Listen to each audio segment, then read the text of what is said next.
Hey, Coach Bill Harrion joins us now. Coach, can you begin with general comments on this afternoon's game? Wow. Yeah. I think what's come out of this weekend with our basketball team with these last two games is, we've shown great toughness. Um, we're still in the process of trying to figure out this team. We've got a lot of new pieces. Um, we've had injuries. We have not had a full team together yet. We're moving a lot of people around. We're relying on a lot of new people. But you know what? I know that wasn't pretty today. I thought both days, two really, really hard played games, two really hard played conference games. And we just made it. We had enough stops down the stretch at the right time, I think, to just kind of hold on. Obviously we were not great offensively. I think that had a lot to do with their defense. We're trying to throw the ball around the basket a lot more with our team right now. They did a great job of kind of clogging the paint, and we had trouble with it, and we just didn't make a lot of shots. So, but you know what? We're 2-0 in the league. It's a great win for our guys. We're still trying to figure it out. So we're going to take it. I'm really proud of these guys coming off. We hadn't played a game in 3 weeks, and we had to shut down a quarantine with the COVID. And for these guys, I think to play as hard as they did these last two games, just really, really proud of them. So great win for us. With that, we will open it up. Guys, jump in with any questions for Coach Harrion. Hey, Coach. So obviously you're going to be playing back-to-backs all season long this year, and specifically after coming off the 3-week layoff. Did that change the way that you managed minutes today at all? No. I mean, the thing that was concerning was that, Josh Hopkins tweaked his hamstring this past week in practice. He had played well before we shut down. He's a veteran guy. He's played a lot of minutes for us. And KJ McClurg hurt his wrist in practice earlier this week. KJ started his first 3 games for us. So we were down 2 perimeter players. So we were really short just from a depth standpoint on the perimeter. I think once we get those 2 guys back and we get, a couple more bodies, we're playing a lot of that big lineup. Like Jaden Martinez was obviously terrific today. And he's starting to really come. He had 19 and 13. We're kind of playing him at the 3. So, no, I think once we get a few more healthy bodies, then I'll really like our depth, and that'll really, really help us, I think, on the back-to-backs. And a quick follow-up to that, coming into the weekend, again, after the layoff, was conditioning a concern to you at all after the 3 weeks off? Absolutely. I mean, we didn't start practice till last Tuesday, and we only had 8 players cleared to practice on Tuesday, Wednesday, Thursday, so everything was 4-on-4. We did not have 10 players till Friday and Saturday a couple days ago, and we went up and down Friday, Saturday. So, yeah, conditioning was a concern, and I thought we managed to bench, and we got great minutes. We had 24 points off our bench today. Taylor Matos, had 8 and 9. He's had 2 really good games for us. Nick Johnson, just, tough, 9 points, and Quan Murphy gave us a great lift. Probably didn't play him enough minutes, but gave us a great lift offensively off the bench.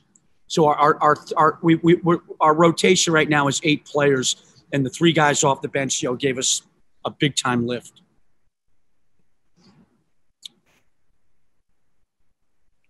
Hey, Coach. Can you talk about the mental aspect of having the 3-week layoff and then having to play back-to-backs? Yeah, tough. Because you know how these kids are. They're young, and these guys live in the gym. They love being in the gym. They love working on their game. And I think when we had to go on a shutdown, it was 10 days of, nothing.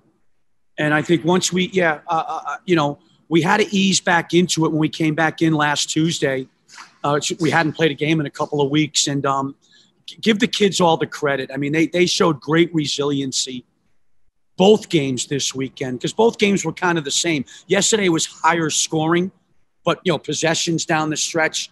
And today was much more of a grind, a lower scoring game, and it came down to possessions at the end. So, really proud of these guys, and I think winning helps.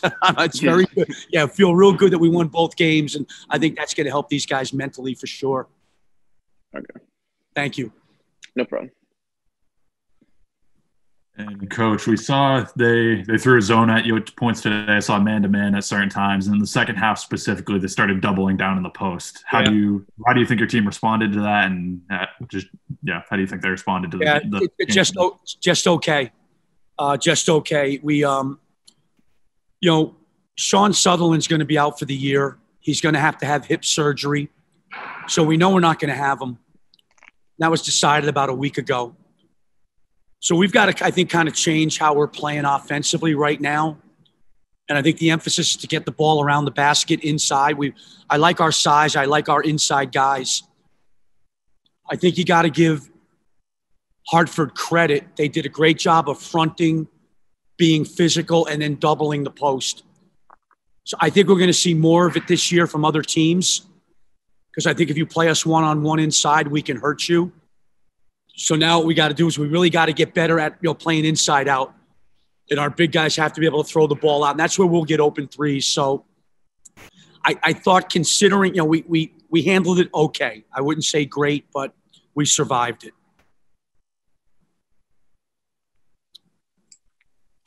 I know Roger is on the call and he's having problems with his volume. He's going to be doing a feature story on Taylor Matos joining the program. So can you talk a little bit about his contributions here these first couple of games with your program, maybe even before he was eligible to play? Yeah, I mean, he's had, he's only played 2 games for us. And he's obviously had a major impact in both games, Roger, in 2 wins. 24 minutes today, 8 points, 9 rebounds. Was terrific yesterday in his first game for us. He gives us kind of a dimension that we really haven't had. He's 6'10", very agile, can run, has very good hands, skilled, good passer. I think once he just gets settled in a little bit more, we didn't know we were going to have him eligible till about a week ago. So now that we know we have him, I think we got to start working things around all of our front court players. And he's going to be a great addition for us. He's going to really help our depth in the front court. Thank you, Coach. Any final questions for Coach Arian? I have one last one. So you talk about the front court there. Obviously, you have a lot of first-year players, a couple transfers this year, and I think Chris Lester, he's been in the program 5 years now. So what kind of an impact does a guy like Chris have both in the locker room and kind of as a coach on the floor? Yeah, that's a great question. Chris is probably the oldest guy in our program. He's been here the longest, and he's come a long way as a player for us. He's a great kid. He's a great student, a terrific student, and he's just a guy that you really can trust and rely on. And I think that's what he brings to our team right now is just great. He's a very good defender, leads us in charges taken. He does a lot of dirty work. His impact on this team, both on and off the court, is really, really big. So, yeah, he's, it's great to have him because he's a veteran, experienced player. Great. Coach, congratulations on the 2 wins. Thanks for your time. And can you look ahead, I guess, for what's next for you guys? Yeah, you know what? Yeah, we're at Maine Saturday and Sunday. We'll take tomorrow off. We'll come back in and practice Wednesday, Thursday, Friday. We're going to have to bus up the day of the Maine game on Saturday. They won't let us travel the night before, which is okay. But we will stay over, obviously, Saturday night, for the second game on Sunday. It's conference play, Murph, so it's one at a time. We're off to a good start. We're 2-0, but when we get on that bus and we go up to Bangor or Orono next week, we're 0-0. We haven't won a game yet. That's how we got to approach it, and it's the road. And one of the hardest things to do in college basketball is to go on the road and win, especially in league play. So it's going to be a challenge. Great. Thank you, Coach. Joining us now is Jaden Martinez. The numbers on Jaden today: 39 minutes played, 7 of 10 from the field, 19 points, 13 rebounds. And Jaden, as you start off, Coach said you settled in at the 3 today.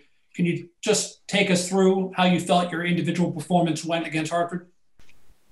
I think it went well.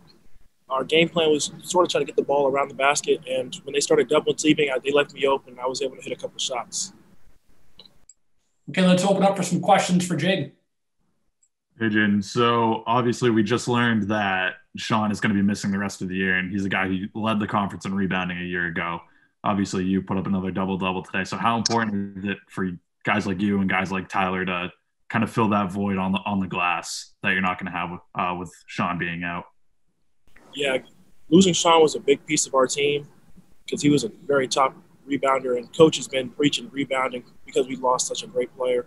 So we have to really all just have to pitch in to make up what we lost. Hey, Jaden, can you speak about the 3-week layoff and having to play back-to-backs, how different it is from like a normal season? Yeah, it's very it was very difficult trying to get back into the groove of things. It was a hard 10 days getting back into it. Shot didn't feel right, none of that. I was only able to practice, I think, maybe 1 or 2 days before the game. So I was worried about being out of breath and all that. So it's very different from a regular year because you'll have time. You don't have to worry about sitting in quarantine. It's just a big learning curve to adjust to this stuff right now.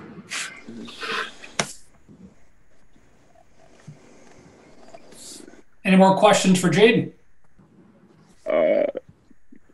One more. Does starting 2-0 in the conference give the team any sort of confidence boost going forward? Definitely. We just try to go by every game, every next game. And so every win just makes us all feel better and that we can win the next game. Because we believe we can take this whole thing. Jaden, can you look ahead to Maine? I know it's early, but what do you expect about going up there to play 2 games? I mean, I don't know much about them yet, but I definitely will. It's going to be interesting going up there for, I think we have to travel same day. That's going to be a kind of adjustment. So I just got to be ready for that. Next up, we have Taylor Matos in his second game as a Wildcat. 8 points, 9 rebounds, 4 of 11 from the floor. So Taylor, 2 wins, 2 games. Can you take us through your first weekend being able to play for UNH? It's been great so far. I mean, just going out on the court, competing with these guys, and being able to play like right when conference starts. Just getting used to like the new conference, new style of play, and everything. Been a big adjustment coming from Bowling Green, 2 different systems. But my teammates, coaching staff did a great job to keep me ready to play. So it's been awesome so far. Okay, questions for Taylor. Taylor, it's Roger Brown at the Union Leader. How are you? Good, how are you? Good, thanks. Did you have any idea at all that you might get eligibility this season? Was there any rumors that the NCAA may allow transfers to play, or was that a total surprise to you? And what was your reaction when you did get the news? I've actually been battling, trying to get a waiver. I mean, ever since I got here, ever since September.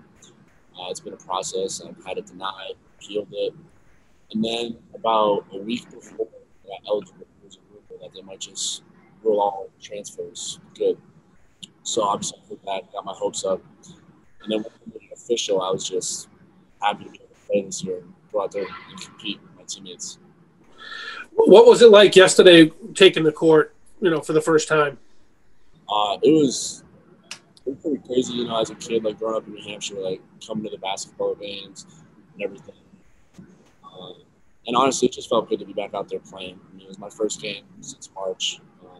So just being able to go out there and compete with my teammates was a blessing.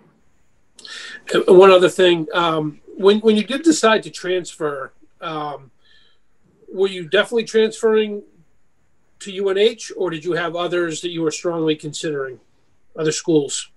I had a lot of other schools that I was strongly considering. But UNH was obviously really intriguing from the area. And coaches that I were talking, just how good of a fit it would be, and how they have a special team already.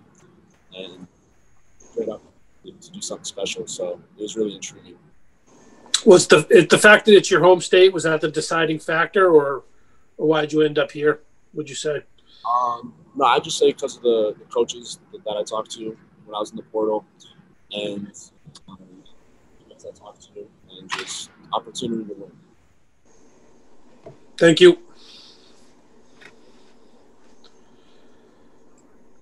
Hey Taylor, the New Hampshire bench outscored the Hartford bench 24-14. Can you speak about that aspect of the game and how important that is? Yes, we had a lot of bench players step up. Nick Johnson had 9. I had 8. Cam had 7. Yesterday we got off to a great start. Bench came in, gave us some lift, and starters got off to a better start today. But just the bench has to bring in even more energy than the starters, and we did a great job of that. We're just trying to be aggressive and go out there and starters will break. Guys.